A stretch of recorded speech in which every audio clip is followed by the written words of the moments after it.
Imagine Pablo. Imagine. Un podcast du Musée national Picasso Paris. Souvenirs de vacances. Gossol, été 1906. Je vous écris de ce petit coin de terre coincé entre les montagnes. Gossol est un petit village de Haute-Catalogne auquel on ne peut accéder qu'à dos de mulet par une piste qui traverse des paysages d'argile ocre. Pablo Picasso y séjourne pendant l'été 1906 avec sa compagne Fernande Olivier. Ils arrivent de Paris, où ils vivent habituellement dans l'atelier du peintre, au bateau Lavoir à Montmartre, entourés d'une joyeuse bande de poètes, de peintres et d'artistes en tout genre, fort remuants et peu connus encore. Guillaume Apollinaire, André Salmon, Brancusi, Juan Gris, Max Jacob, etc., etc. À Paris, c'est l'époque du grand bouleversement en art, l'éruption de la modernité en Europe. Picasso est pris dans l'éruption. À Gossol, l'ambiance est tout à fait différente.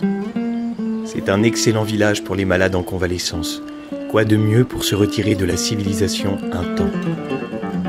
La peinture de Picasso s'imprègne tout de suite de la terre ocre, rouge. Il peint des nus de Fernande et fait de très beaux fusains classiques. C'est un autre homme en Espagne. Il est gai et enthousiaste. Je suis très content. J'ai fait un tableau où il n'y a pas de trous. Je veux dire que les trous n'y ont pas une valeur perspective. Lettre adressée à Max Jacob. Dis ça à Apollinaire.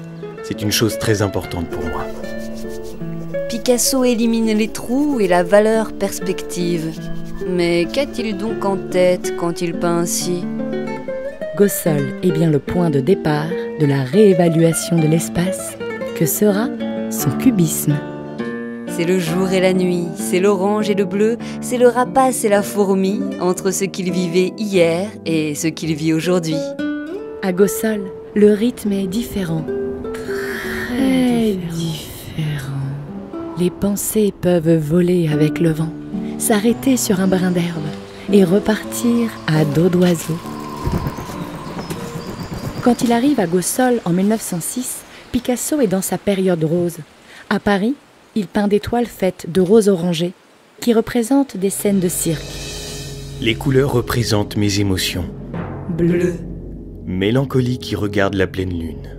rose, Clown blanc, acrobate qui fait un double axel. rouge. Le désir qui fait de la corde à sauter. L'art de Picasso s'inspire de ce qu'il ressent, de ce qu'il vit, de ce qu'il voit. Et ici, à Gossol, que vais-je peindre ?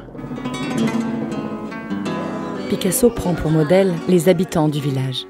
Des gens qui, à l'image des paysages, sont authentiques, sans phare, sans maquillage. Comme ces deux enfants qui arrivent vers nous. Ce sont deux frères de Gossol.